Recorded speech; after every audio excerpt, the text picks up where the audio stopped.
This is just the two of us with justice and joy. On this program, we talk about marriage, engagement, relationship, and everything that's to do with family and love. And of course, you know, every day is our marriage anniversary. Yes, today I took a stroll to the office of Bishop Dr Chidi Anthony, the General Overseer and Presiding Bishop of Kings in Christ Power Ministry International. Also the founder of Pentecostal Ministers Forum. This forum takes care of pastors, their needs, standing for them, being a voice for them. God bless you. Today you'll be hearing him talk about marriage. We also, a lot to learn from him. We also want to talk about his experience where he first met his wife, the wife. and probably the first words he said to the wife, and till date, if how there's far things have been going between the both of them. So, and also we want him to lend his voice to the singles, how to position themselves for marriage. Quickly, the next voice you'll be hearing will be that of the bishop. Gentlemen, may we meet you, sir? All right, my name is Bishop Dr Chidi Anthony. By his grace, I'm the president and founder of Pentecostal Ministers Forum, PMF, and also the General Overseer of Kings in Christ Power Ministries International. For how long have you been married? Have I been married? It should be around 18 years. 18 years, but we have delayed in having children. We stayed 5 years before having children. But by God's grace today, I have 2 boys and 2 lovely girls. Can you remember the very date your wedding? The very date? The very date of my wedding? Yes, that was the same my wife's birthday. That should be on 18th of August. Wow, that's striking. Can you remember where you first met your wife? Yes, I met my wife in Mbano, that's in Imo State. I was invited on a program. It was a very big program, Youth for Christ, a very big program. They did it in their very big field there, a place they called Nkumezala Park. So after the crusade attracts thousands of people because God really came down in a different way. There was miracles here and there, healings, deliverance. People accept Jesus as their Lord and personal Savior. And then after that, there was a counseling that is supposed to see people, and which a lot of them turn up. In that counseling, there are over 200 to 300 people that came for the counseling. So my wife also was among them. So after the counseling of that day, I didn't have anything in mind, and God did not minister anything to me. But after the counseling, I have a coordinator, Evangelist Richard Duru. So that Richard Duru was my coordinator and also my PA that time. So it happens that my wife is a relation, they related somehow. So, and my wife wanted now to join our my prayer team, because I normally take them for prayer every first Monday of every month at Camp of Faith, Okigwe. So on that camp, on that fateful day, we started prayers around 6 in the evening, and we ended the prayer around 2 a.m. in the night. And what I normally do, after ending the prayer, I will discharge them, they will go to sleep, then I will go and have a quiet time with the Lord. So after discharging them, I went for a quiet time. I stayed there around like about 30 minutes. I hear somebody praying somewhere. The tongues was in different, in fact it carries power. It carries, I haven't seen it in that way. I now decide to go and check what is happening over there. Incidentally, when I get there, it was my wife I saw there. By then, I've never approached her for anything. Now, something tell me, this is your wife. But I never take it serious, not until when I was, God blessed me with a car. By then, I would do 80. By then, you know, they call it a latest model, I would do. So when I was dedicating the car in Aba, I invited everybody, and to my greatest surprise, I saw my wife that day. Now, when I wanted to enter my office, the Lord said to me, this is your wife. So what I did was to take permission from her. I said, please, if I can see her just for a minute. And she agreed. We entered into my office. I said, when I saw you, the Lord ministered to me that you are the woman I've been looking for many years. You know, like women, they normally do. She said, let her provide. I said, you provide it. You that normally come for counseling to know the mind of God through me. And now you wanted to pray. So I need an instant answer. Yes or no? And she said yes. I didn't cut my wife. Wow. I didn't cut her.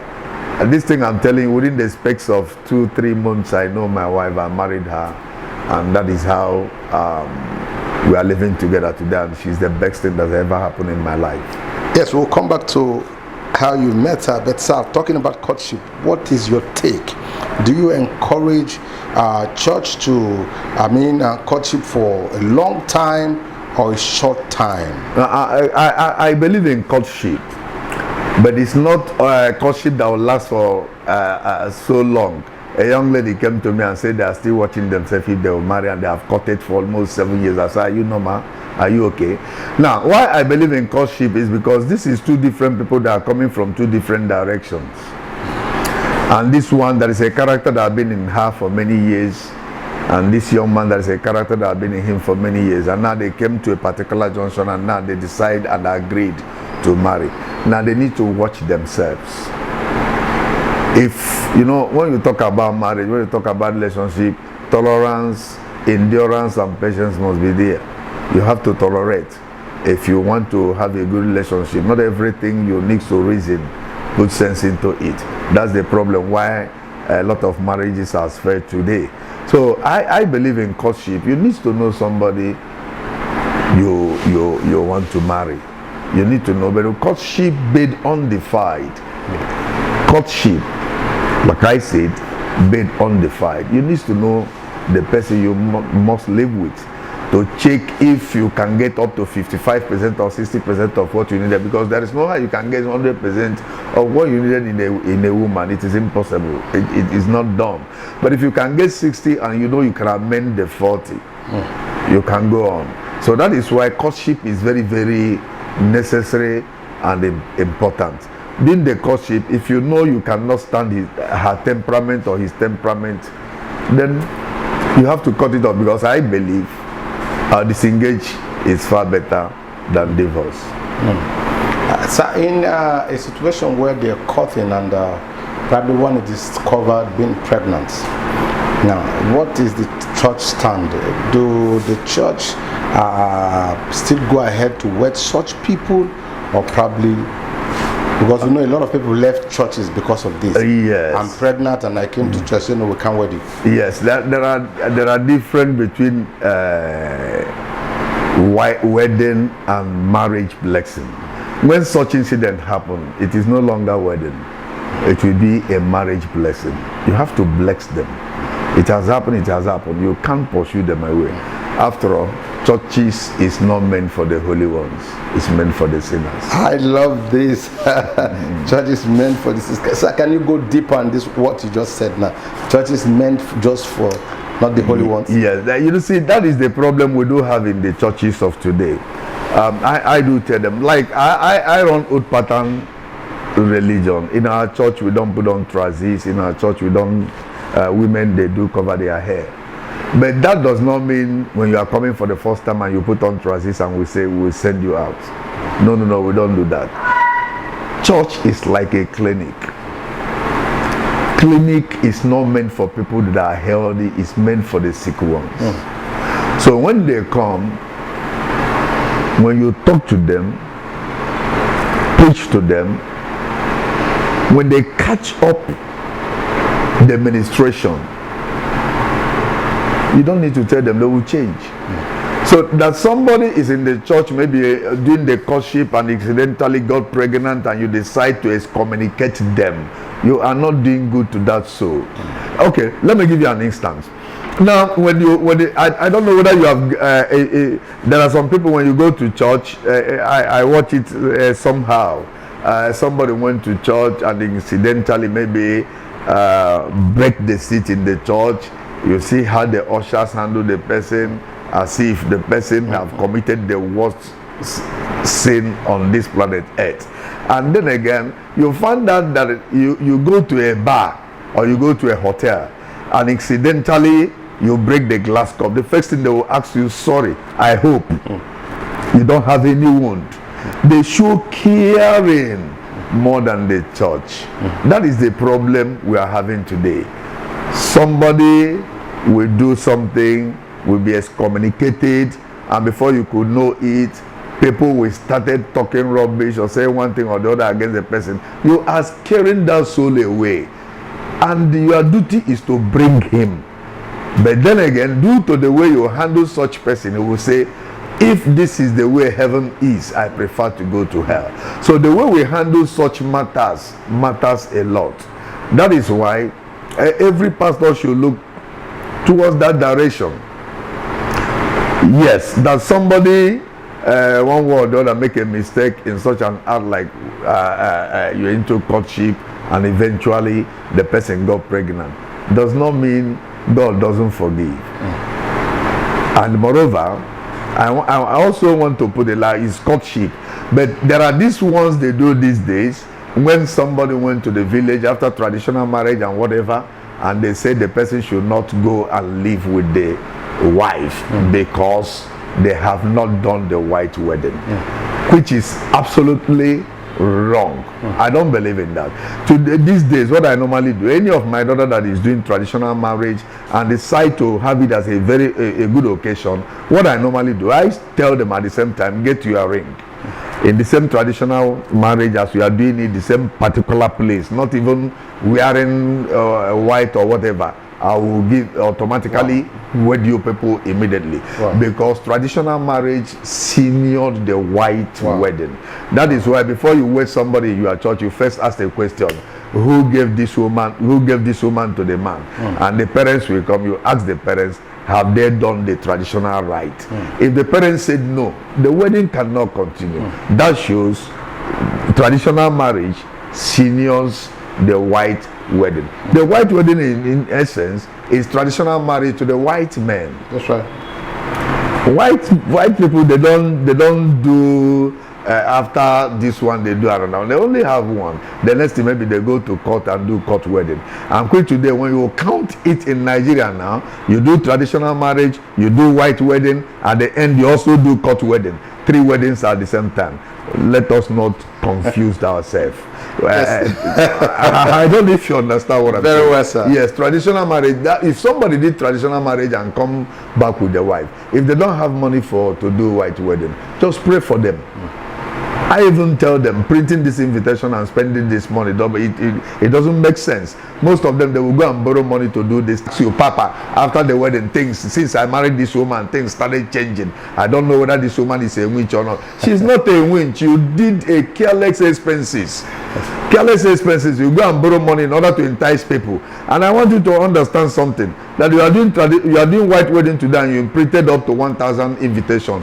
Out of that 1,000, believe me, you are 400 are your enemies you're inviting to come and eat. So automatically we need to curtail some things so that we can help ourselves.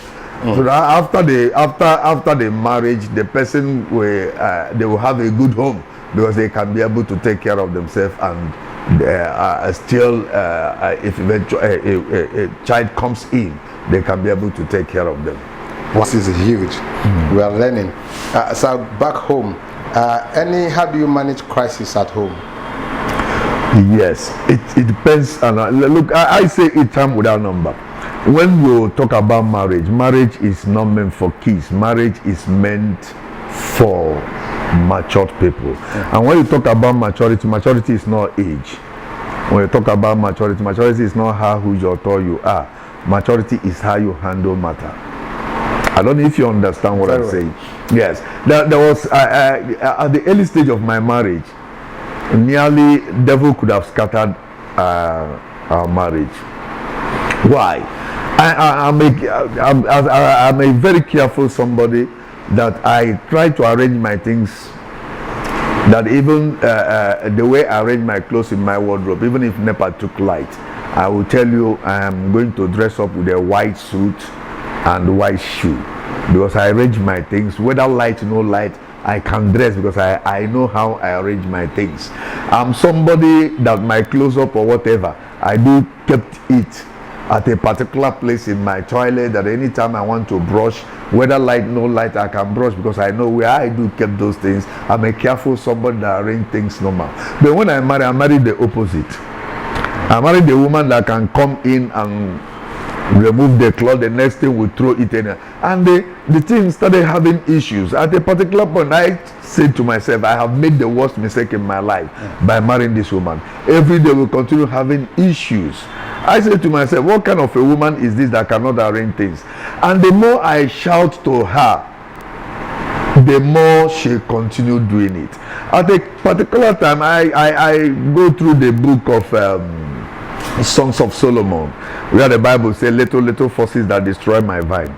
Little forces that destroy my vine. Yes, these things are little things that want to destroy my marriage. So what do? I now stop shouting to my wife. When my wife throws those things, I will go and pick it and arrange it. Maybe at the night, after we have eaten, went to bed, I will now try to talk sense to her. I say, baby, if assuming you put this thing like this and this, you could have, okay, before you could know it, because of the way I now handle the matter, my wife now reason with me, to the extent as I'm talking to you today, as of today, I am the one that scatters and my wife are the one that do arrange. So it depends how you handle matter. The way you handle things determine how matured you are. I don't know if you understand what I'm saying. Yeah, the way you handle matters determine how matured you are. So if you can have a good family, you also need to have the spirit of tolerance, because women, they are like they said, coat of many colors. They will give you red today. When you want to understand the red, they will give you black. When you try to capture the black, they will give you blue. So every day they change. The more they change, the more you try to tolerate them, so that you can have a wonderful and a sweet home. Yes, what do you have for the singles? How to position themselves for a right marriage? All right.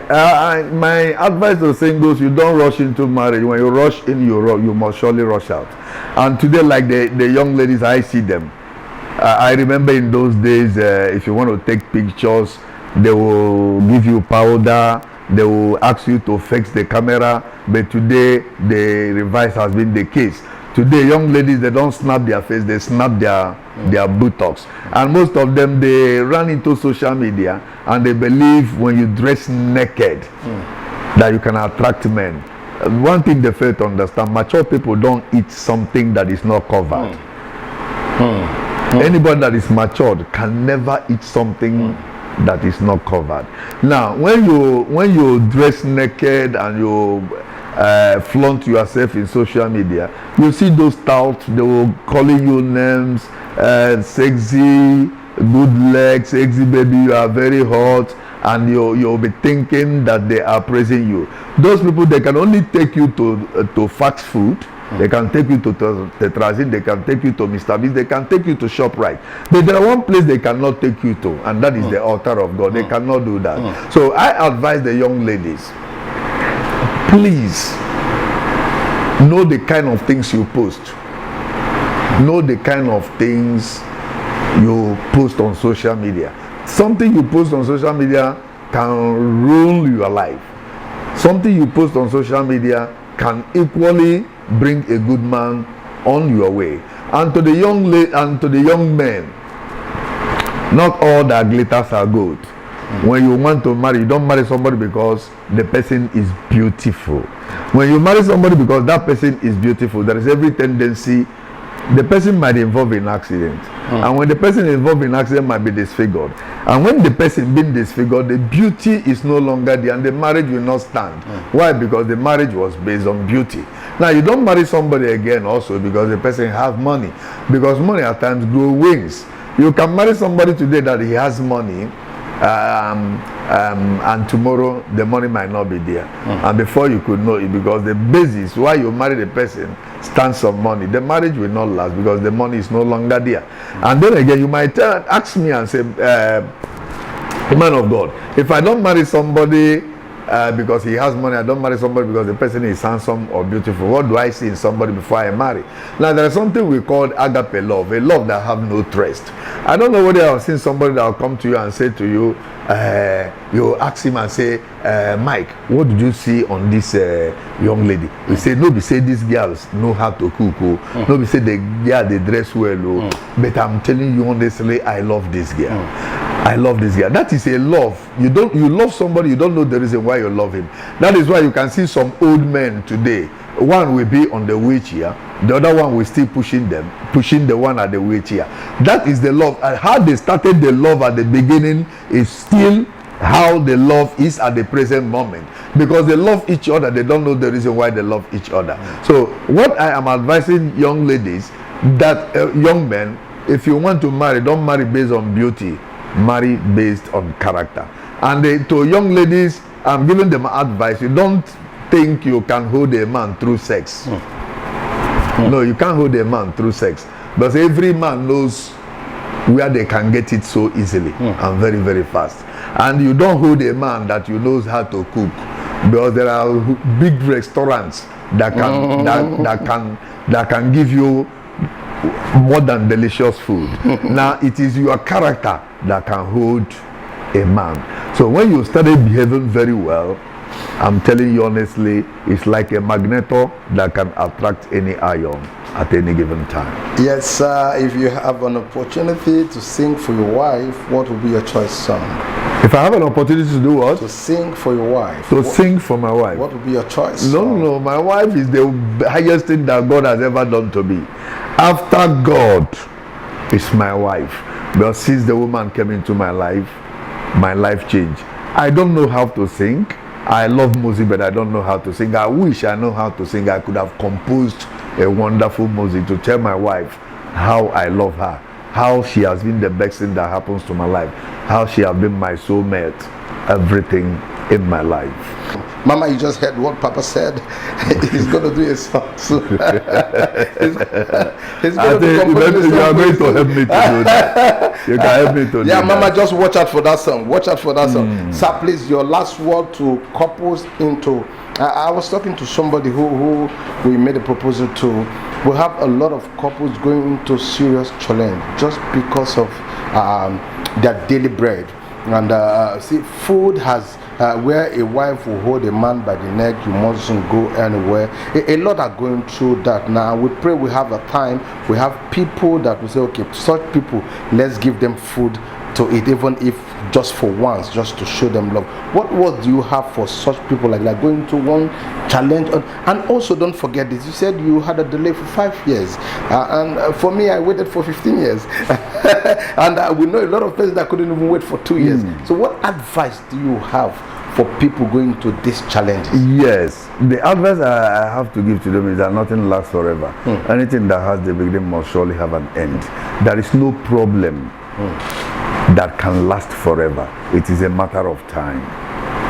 Yes, it might not be well today, but tomorrow might be better.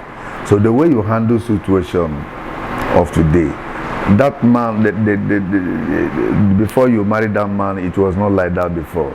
Even if it was, things can change. I know when I married my wife, when we came down to Lagos, we stayed in a hotel for many years. So the extent, the only vehicle we came to Lagos, we sold the vehicle, and we are in a very big debt in the hotel. That people called me and said, you have made the worst mistake of your life. But I know that my Redeemer liveth and he cannot abandon me. I know that nothing lasts forever. Every day, my wife by then, this woman, we normally buy this thing they call Okpa. Do you know the woman? I've remembered past. The woman at times will come without money, will just say, Pastor, hold it. When you get the money, you pay. I remember one day I was in Aswani. In those days, Aswani, if you know Aswani very, very well in Osolo, it's on Tuesdays, always one way, because the market will be filled, the road will be filled with people. I went to the market to buy something, and the woman saw me and was shouting, my customer, my customer, my customer. I look around. I smiled. I said, Pastor, customer talk by woman. I said, but it doesn't last forever. No, me and my wife will continue managing it. I remember one woman by then, Mama Nonso, who also do help my wife by then. My wife will go and help her in the shop, and she will give my wife 1 or 2 things for us to eat. But today, those things have passed away. I have crossed that junction that I cannot come to the same junction, and as I'm crossing the junction, I cross the junction with my children. My children will not suffer because I have done the suffering. I told them in the church that I can pray for ancestral power again. My children cannot pray for ancestral power because me, I have finished all the ancestral powers. So my children, all they need to do is to sing praises because the Lord has already blessed them. So what am I saying? When you are in a difficult situation, I want you to understand it doesn't last. Anything that has the beginning must have an end. The way you handle it matters a lot.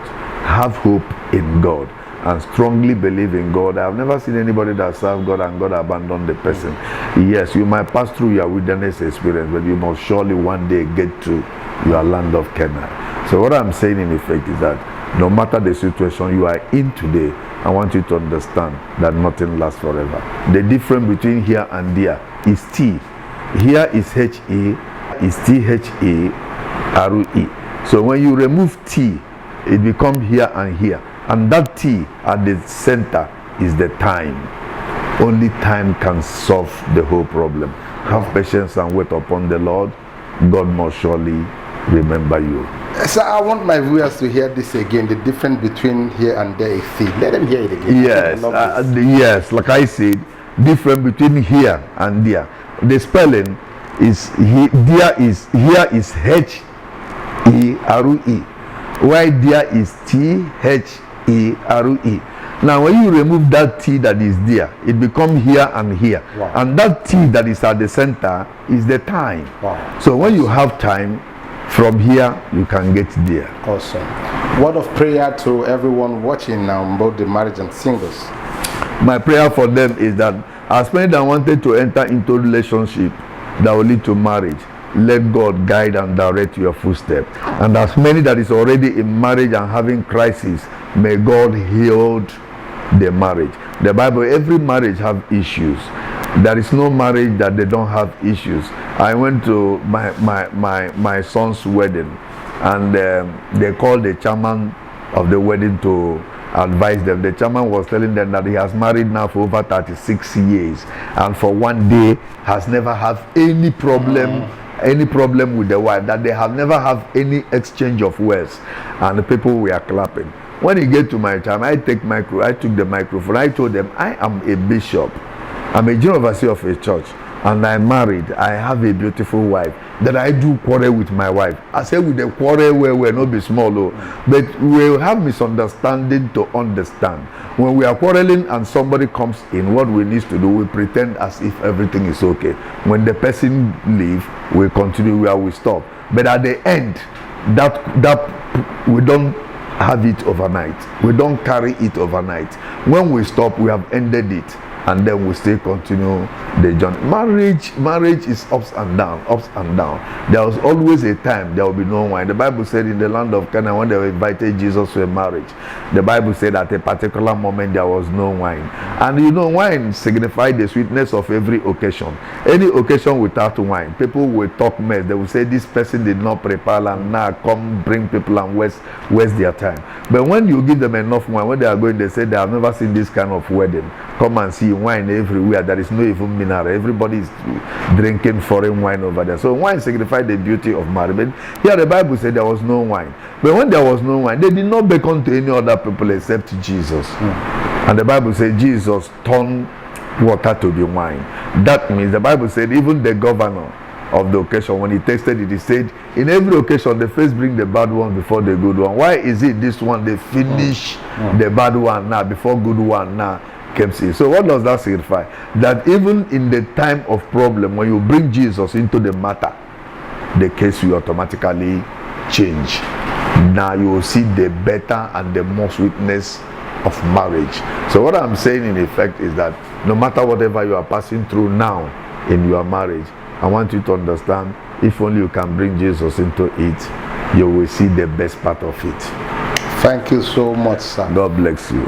So I am watching just two of us from Justice, and I advise you, continue watching this station. God bless you. Thank you so much, sir. Wow. Wow, this is striking. How he met his wife. Where he do go for prayer, organizing prayer, and then the wife is one of the persons coming for prayer too.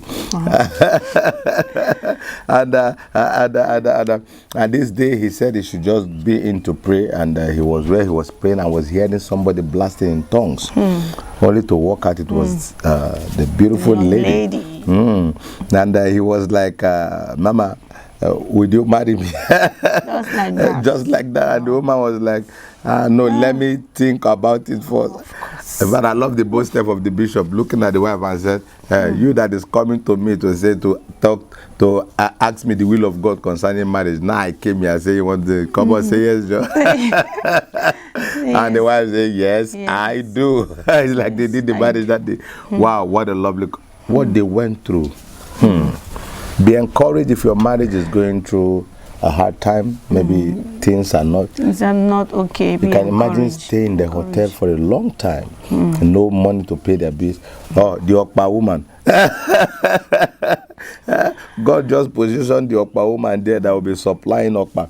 Until one day the woman saw Bishop along as Swania and said, Pastor, my customer. And Pastor was like, hey, me, customer to Okpa. But today is history. It's history. Today is history. So many couples you see around, they've been through a lot. A lot. But today, because they were patient, they stood in, they understood each other. At the end of the day, God showed forth. I don't know what you're going. I don't know how you met your husband. I don't know the challenges you're going through in your marriage. Just take example from them. Be encouraged from their stories. They even stayed for 5 years before they got their first child. 5 years. Listen, Bishop can afford to supply the whole country up. He's a name. Household name. You could just see awards, fleets of awards everywhere. He's blessed. From his bus stop, just mention Kings. Everybody will take you there. He's a household name, mega voice. Wow, Bishop, thank you so much. And the Bishop said you're going to do a song for him. He will be dedicating to his wife. Okay. He just got a job. Sure, we'll do that. He just got a job. Bishop is paying too much for this one. Oh, yes, Bishop. We are so blessed. We are so encouraged by your testimonies. Thank you so much for taking a segment on our show where we'll ask people questions and give them gifts. And that segment will be sponsored by Bishop. It's going to be a monthly thing. Where we'll ask people questions and they will sponsor, they will get gifts. Yes, let's run away from here. Like, before we run away from here, we'll always do like this. Like, share, and comment. Justice and jail. I like that.